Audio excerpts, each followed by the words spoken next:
I remember the exact moment it happened, as if it were etched into my skin.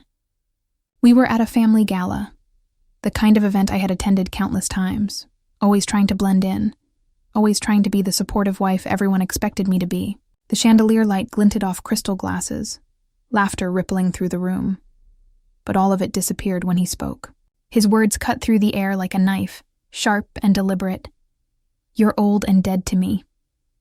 My ears rang, and for a moment I couldn't breathe. People turned, eyebrows raised, murmurs weaving into the background like a chorus of shame. I felt invisible, yet hyper-exposed at the same time, as if every eye were drilling into me to confirm the truth of his declaration. Heart-pounding, I tried to respond, but no words came, just the bitter taste of disbelief. How could the man I had built a life with, shared decades, shared everything, reduce me to something that could be dismissed so casually? The betrayal was immediate, raw, and suffocating, twisting like fire in my chest. I replayed every interaction leading up to this moment, trying to find a reason, a misstep, some excuse to soften the sting, but there was none. I had been cast aside in an instant, my presence minimized, my contributions erased. Yet, beneath the shock, a strange, hot pulse of anger began to grow, filling the hollow ache he had left. Anger that whispered possibilities, that reminded me of what he had always underestimated, my strength, my intelligence, my resolve. And in that moment, a chilling thought slipped into my mind. If he could openly dismiss me here, in front of everyone, he would never respect me again unless I forced him to. The realization that I had been invisible, overlooked, and undervalued for so long ignited a fire, one that promised this humiliation would not stand. I could see it in the eyes of others, some sympathetic, some curious, and I felt a sting of FOMO. What had I lost? Respect, influence, control. My world had shifted, and for the first time, I understood that to reclaim my place, I would have to act in ways he would never see coming. And so, as the chatter resumed and the lights glittered indifferently, I clenched my jaw and let the anger settle in like a plan forming quietly beneath the surface, knowing that this night, the words he spoke, and the sting of their truth would mark the beginning of something far larger than either of us could imagine. I keep seeing the years like fragments of broken glass, each one cutting deeper than the last. I remember the birthdays he forgot, the anniversaries he celebrated with someone else in mind, the quiet favoritism toward my sister, my brother, anyone but me. It started small, missed phone calls, forgotten promises, but over time, it built into a constant hum of neglect that never left my ears. I sacrificed in ways no one noticed, stayed up nights worrying about bills, kept secrets to shield him from stress, and quietly managed everything that held our lives together. I can still feel the nights I stayed awake waiting for him to come home, hoping for a word of gratitude, a glance of acknowledgement, anything to show he saw me. And every time he dismissed me, subtly or blatantly, it added a brick to a wall I hadn't realized I was building inside myself. I watched as he lavished attention on others, celebrated their successes, and ignored the countless ways I had carried the family on my shoulders. Sometimes I wondered if he even noticed I existed beyond the background of our shared life. The betrayal was quiet at first, but relentless. Invitations overlooked, gifts given to those he preferred, my input dismissed in meetings, my feelings minimized in conversations. I grew accustomed to being invisible, yet each slight left a scar, a bitter reminder of my own perceived insignificance. The resentment started as a whisper, a quiet thrum beneath my heart. But with every slight, every forgotten gesture, it swelled, impossible to ignore. I see now that it wasn't one grand betrayal that broke me. It was decades of being sidelined, of love and effort unseen, of loyalty rewarded with indifference. And as I sit here remembering it all, I feel the weight of every unnoticed sacrifice, every small humiliation, and I realize the anger that simmered quietly for so long is no longer something I can ignore. It demands to be recognized, and I know that what he did tonight was merely the spark that will set the long, quiet fire ablaze. That night, the insult cut deeper than anything before. It wasn't just the words, old and dead to me. It was the look he gave me, the absolute certainty in his eyes that I was nothing, that my life, my presence, my contributions were irrelevant. I felt the walls of the room closing in, the murmurs of the guests fading into a distant hum, as a single thought took hold. I was done being invisible. Every slight, every ignored effort, every subtle betrayal flashed before my eyes, and something inside me snapped. I realized I could no longer sit quietly while he dismissed me, while the world treated me like I didn't matter. I stood there, heart pounding, staring at the grand windows of our $1 million home beyond the garden lights, the mansion that he so casually assumed was his to control, as if my stake, my labor, and my life in it meant nothing. The thought struck me like a lightning bolt. What if I could take control in a way that would leave him stunned, exposed, completely unprepared? My mind raced, imagining the audacity of such a move, the thrill of turning the tables, the satisfaction of finally being seen for the person I had always been. A quiet, wicked smile formed as I pictured him realizing, too late, that he had underestimated me all along. And yet, even as the idea took root, I hesitated, knowing the risk, knowing the stakes, but also feeling a surge of power I hadn't felt in years. One glance at the house, so majestic and so full of possibility, and I understood that my revenge wouldn't be small or subtle. It would be unforgettable. I whispered to myself that tonight marked the end of passivity, the end of being sidelined. The air felt electric, heavy with anticipation, and as I turned away from the glowing mansion, I knew that the first steps of a plan had already begun to form, waiting for the perfect moment to ignite. I went home and locked the door behind me like it was the final act of sealing a life I no longer wanted to tolerate. Inside, the house felt different, too large, too polished, a museum of other people's choices. I poured a glass of wine and let the silence settle, while my mind, for the first time in years, stopped asking for permission. I needed a plan, not an outburst. Something surgical, precise, and public enough to unmask him without making me the caricature he expected. The first thing I did was inventory our assets. The house, the accounts he managed, the trust papers stored in his office, the charity fund where he liked to perform generosity. Then I listed quieter strengths, friends who still respected me, staff who owed me loyalty because I treated them as people, not props, and the small favors I had banked over the years. I realized I had power in places he never checked. I mapped his vulnerabilities, his arrogance, his need for applause, the petty rivalries he stoked to stay center stage. Financially, he was meticulous but careless. So many signatures signed without thought, so many transactions run through an assistant. Emotionally, he was brittle. A few well-placed reversals could puncture his image. Most important was his blind assumption that I cared only to be seen beside him, not across from him. Then I sketched revenge vectors. Legal maneuvers, quietly questioning access and ownership. Symbolic strikes, reclaiming heirlooms, redirecting public praise. Psychological nudges, letting him overhear whispers of my rising circle, staging small reversals that would make him doubt his control.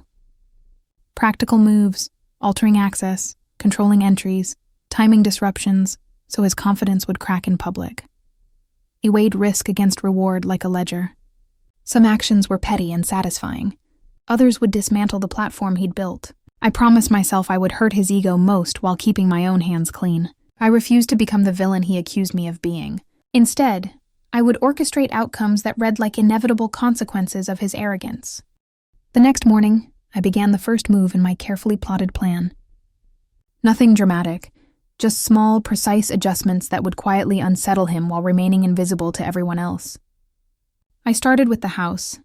Subtle changes in access codes, rearranging schedules for staff, redirecting deliveries, and ensuring certain rooms were off-limits for his casual inspections. Each alteration was tiny on its own, but together they formed a lattice that would confound him when he tried to assert control. Then I moved into finances. I requested copies of documents he had assumed were secret, gently hinting to my lawyer that there were discrepancies that needed attention. The message was clear. I had been paying attention all along. When a routine transaction he had expected to execute smoothly was flagged for review, I noticed the way his confidence faltered, a flicker of uncertainty crossing his face. The first micro-shock had landed. I began sprinkling small hints of opportunities he had no access to. Investments I had quietly set in motion, letters from influential contacts subtly left where he might see them. His reactions were telling. A clenched jaw here, a glance of suspicion there. The FOMO began to simmer, gnawing at him, feeding his obsession with what he had assumed he controlled. Every minor misstep he encountered became a reflection of my growing influence. Status played a powerful role. I arranged for friends and associates, ones he respected, to casually reference discussions or decisions he had no part in. His irritation was visible, subtle but undeniable. He laughed and dismissed it to others, but I knew the gears in his mind were turning. Each small failure, each denied assumption, tightened the tension, raising anticipation for the moment when all these fragments would converge. By evening, I had orchestrated enough disruption to unsettle him without drawing attention. He moved through the house, commanding staff, checking schedules, confident he was in control, yet repeatedly encountering barriers I had constructed. The thrill of the first power reversal coursed through me, sharp and intoxicating. He had no idea that what seemed minor now was merely the foundation of a far greater reckoning. Every shock, every flicker of doubt, was a breadcrumb leading him toward the ultimate collapse, and I savored the knowledge that the first domino had just fallen. He began to notice the disruptions, and with that came his predictable mixture of irritation and mockery. "Did you forget to approve this?" he asked one morning, waving a document I had deliberately left slightly misaligned. His tone was sharp, attempting to provoke me into a visible reaction. I smiled faintly, nodding, pretending confusion, letting the facade of weakness persist. Inside, I catalogued every move, every attempt at control, knowing that each effort he made to dominate only tightened the web I had woven around him. Flashbacks filled my mind as I moved through the day. I remembered nights I stayed awake to make sure bills were paid on time, holidays I spent smoothing over family tensions he had caused, sacrifices no one noticed or acknowledged. The quiet labor of decades had been erased in a single sentence, but now it became fuel. Each memory reminded me of what I had endured, of the long patience that had honed my resolve. He tried again at lunch, smirking, mocking a minor mistake in the household accounts. "Really? I thought you handled this," he said, clearly attempting to assert superiority in front of our staff. I shrugged lightly, offering no explanation, letting the tension build. His attempts at ridicule were feeble against the careful measures I had put in place. Every effort to control the situation backfired subtly, and I watched him tighten, mutter, and second-guess himself. Throughout the afternoon, I orchestrated small reversals. Deliveries arrived early or late, appointments shifted unnoticed, and emails appeared in the right hands at exactly the wrong time for him. He fumed, unaware that every disruption was intentionally placed. The house, once his domain, had become a labyrinth in which he stumbled, blinded by his arrogance. Each day layered suspense upon suspense. The audience, my internal observers, anticipating the crescendo that loomed. I could almost hear the collective gasp of realization waiting in the wings. His confidence was eroding, while mine grew sharper, more precise. The past sacrifices, the invisible labor, the relentless years of unnoticed effort all converged to give me an unshakable advantage. The anticipation of the climactic reversal, of seeing him undone publicly and socially, pulsed through me, thrilling and frightening in equal measure. Every small triumph now was a promise of the storm to come, and the tension, like a tightly wound spring, was ready to release. The day finally arrived. I stood in the foyer of the house, calm and measured, as my husband strutted through, confident that he was still the master of everything he had always controlled. He laughed, boasting about a minor investment he had made, unaware that the foundation beneath his certainty was already gone. "You see, everything I touch turns to gold," he said, glancing at me with that smug, self-satisfied grin I had known for decades. I nodded politely, letting my quiet smile fool him, hiding the storm that had been building for months.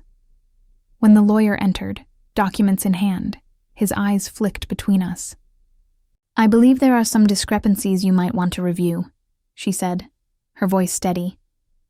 "Turns out the trust papers you managed were never fully executed in your favor. And some properties, including this one, are legally under her control." His face went pale. "Wait, that's impossible." I manage everything," he stammered, disbelief breaking through his arrogance. I let him struggle for a moment, savoring the rising panic, the first crack in his armor.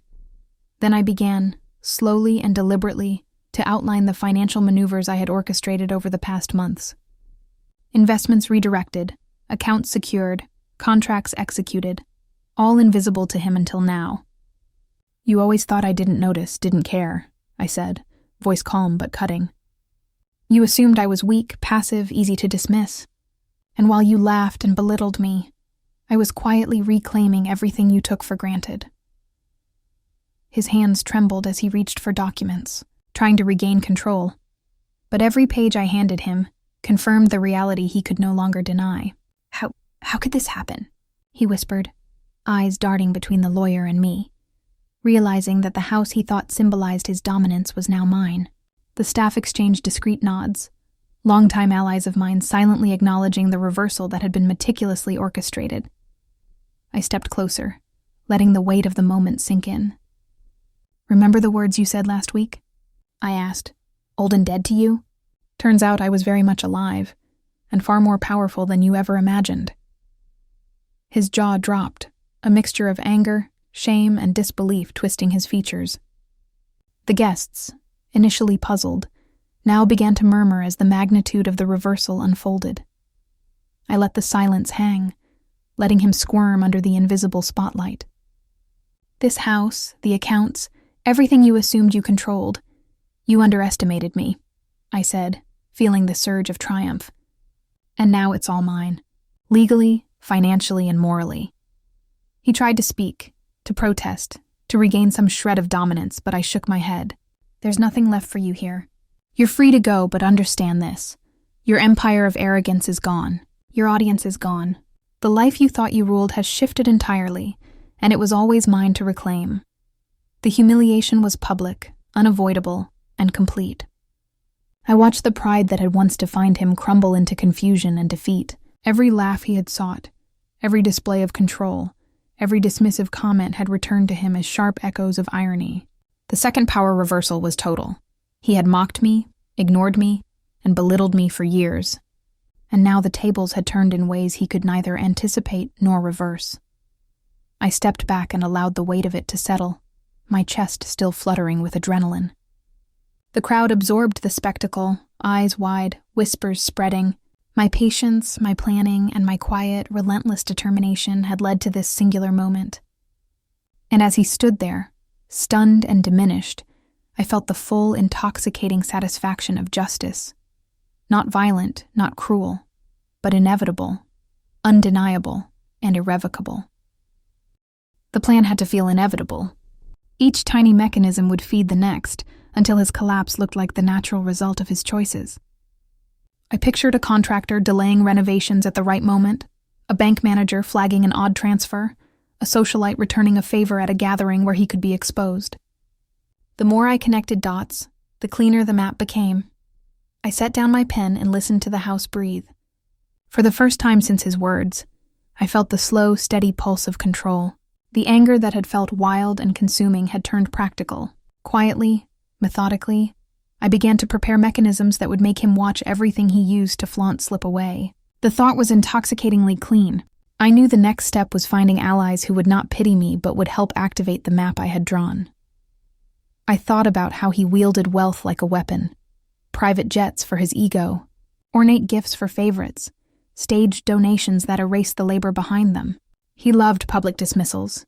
Making me small was part of his theater. That performance was also his fault line. If I could turn his stage into the arena of his undoing, the same eyes that mocked me would witness him shrink.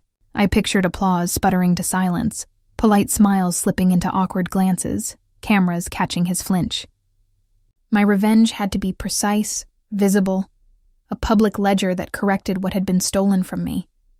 My dignity, my voice, my rightful place.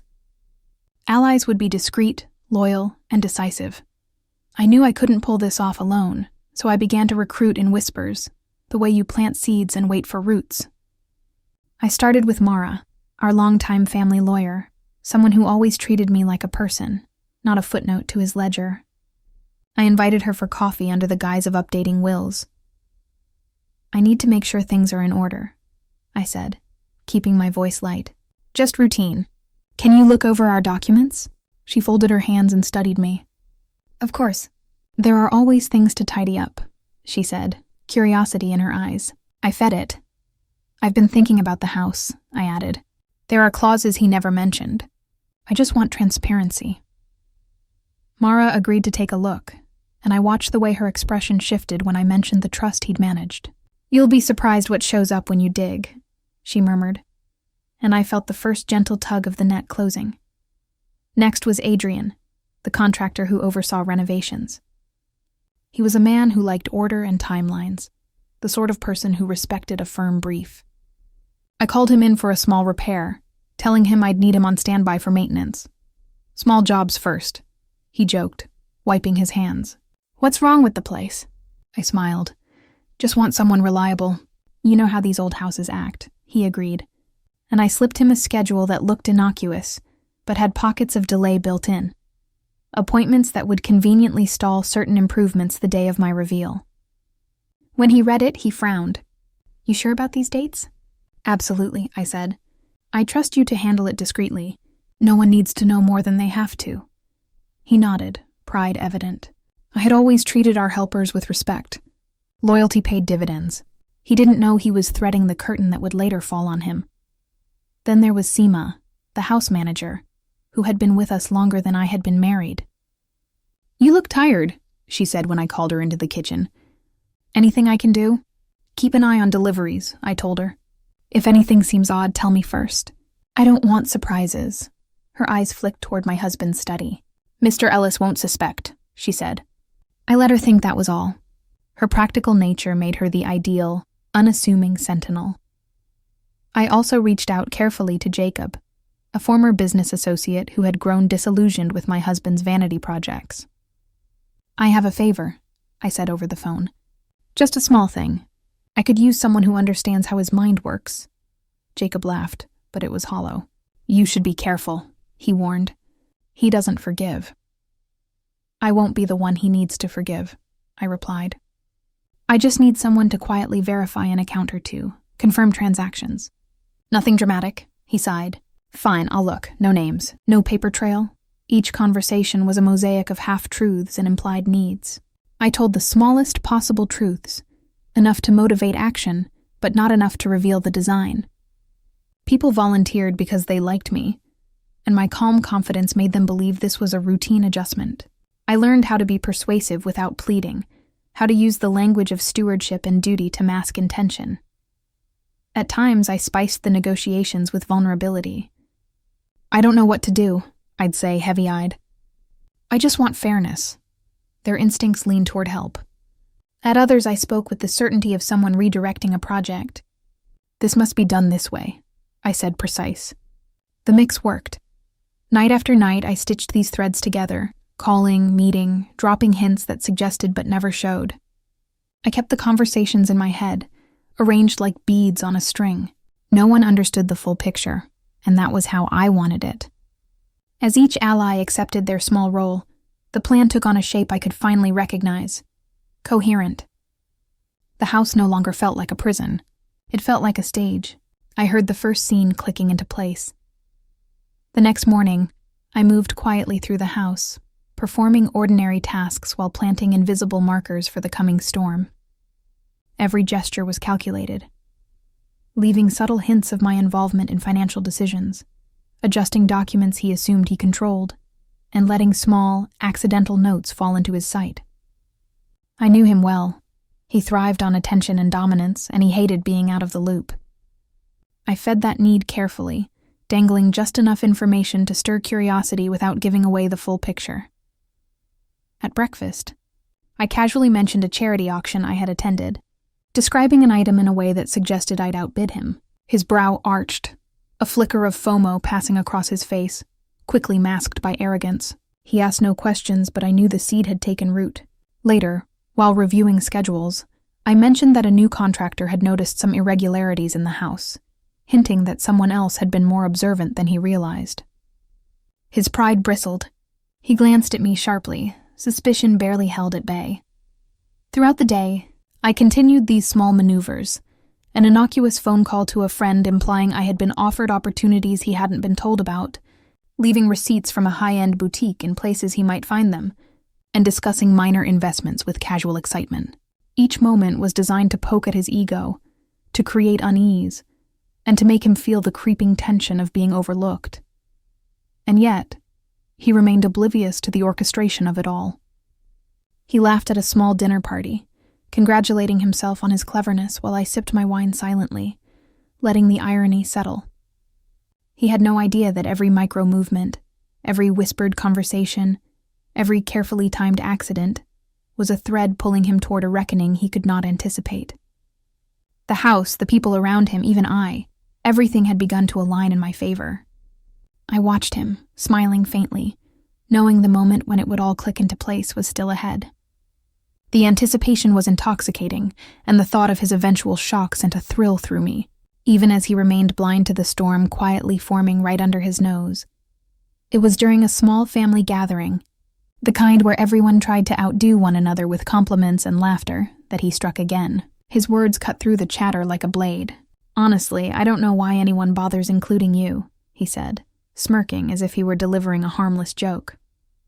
Heads turned, laughter paused for a beat, and I felt the familiar sting of invisibility press against my chest. I forced a smile, nodding as if his words were trivial, even though my hands tightened around my glass. Inside, every nerve was alive, every thought sharpening into focus. I let the room see a woman diminished, fragile even, carefully crafting the impression of weakness.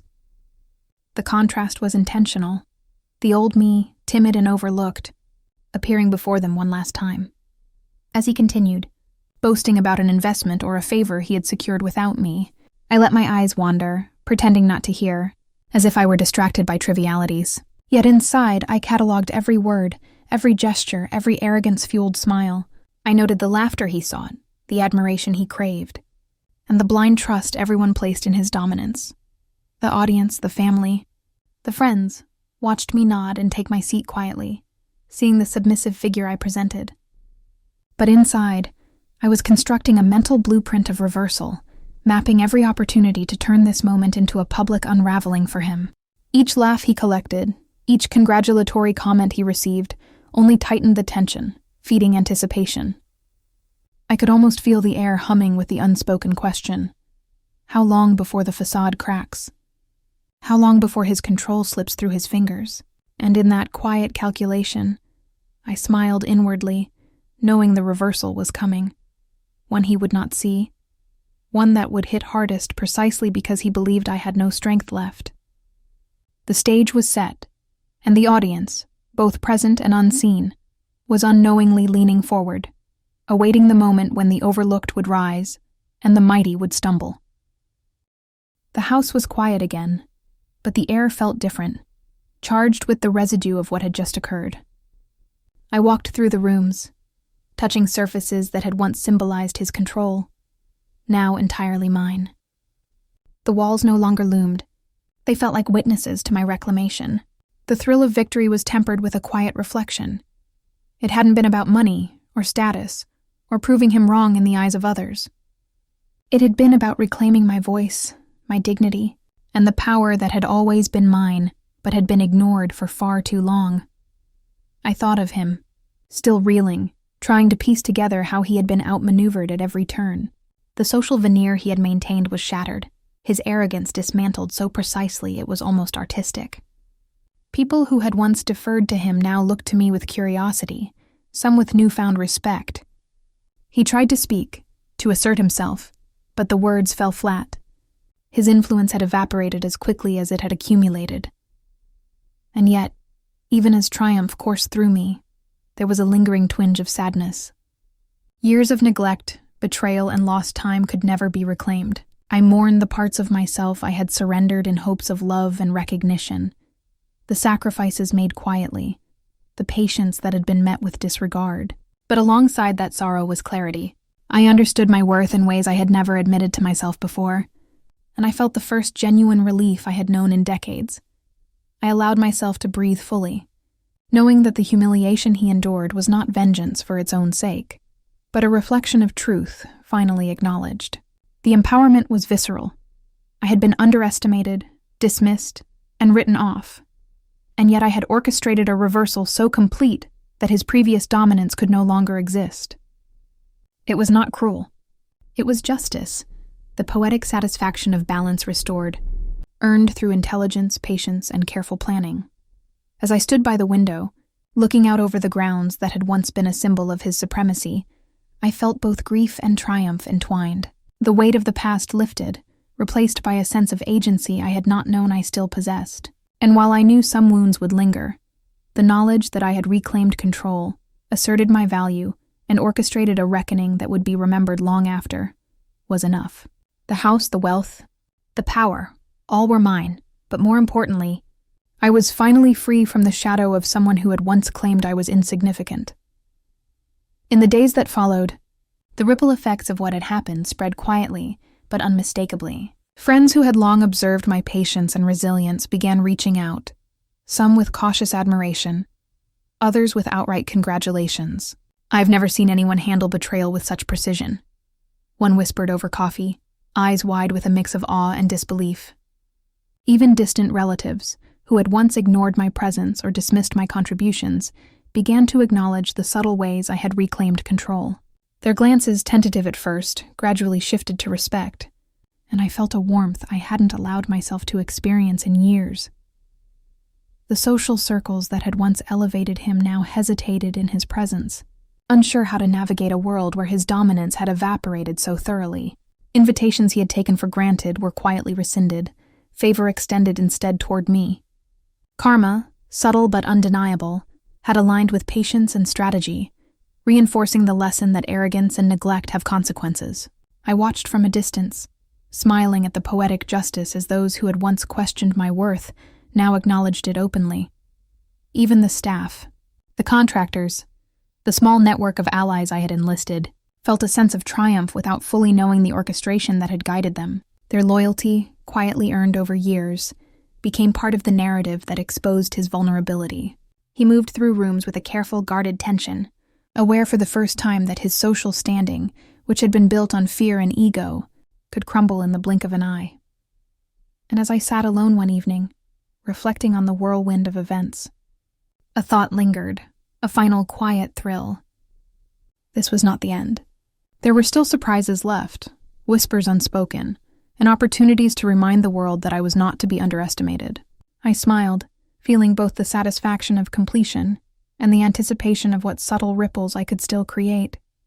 Victory was mine, but the story, like all good stories, had its echoes yet to unfold, leaving a lingering impression that would resonate far beyond that night.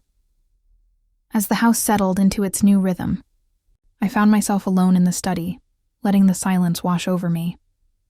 It was here, in the quiet aftermath, that I truly understood the magnitude of what had occurred. Not the wealth reclaimed, nor the public humiliation delivered, but the restoration of my own sense of self. For years I had measured my worth by his approval, his recognition, and the fleeting attention of others. Now I saw that value had always been intrinsic, hidden beneath layers of neglect and dismissal, waiting for the moment I dared to reclaim it. I reflected on the resilience it had taken to endure decades of subtle betrayals, unnoticed labor, and quiet sacrifices. Each act of patience, every choice to endure without retaliation, had sharpened my mind and honed my resolve. That resilience became the instrument of justice, allowing me to orchestrate a reversal that was both elegant and absolute. I realized that empowerment is not sudden or violent. It is the quiet, deliberate reclamation of one's voice and agency, the ability to act with precision while maintaining dignity. In that stillness, I also felt empathy, not for him, but for the version of myself that had been overlooked, underestimated, and silenced. That girl, once afraid to speak, had grown into a woman capable of commanding her destiny. I hoped that anyone listening, anyone watching, could feel the affirmation that standing firm, honoring your worth, and trusting your own judgment can yield extraordinary outcomes. Justice does not always roar. Sometimes it is quiet, meticulous, and profoundly satisfying. The lesson lingered in the air. Strength is patient, intelligence is subtle, and dignity is the ultimate victory. I breathed deeply, knowing that I had not only reclaimed what was mine, but also affirmed the truth of who I had always been. The house, the wealth, the public recognition, they were all secondary to this realization. In reclaiming myself, I had delivered a verdict that resonated far beyond the walls of any mansion. I mattered, I persevered, and I would no longer be invisible.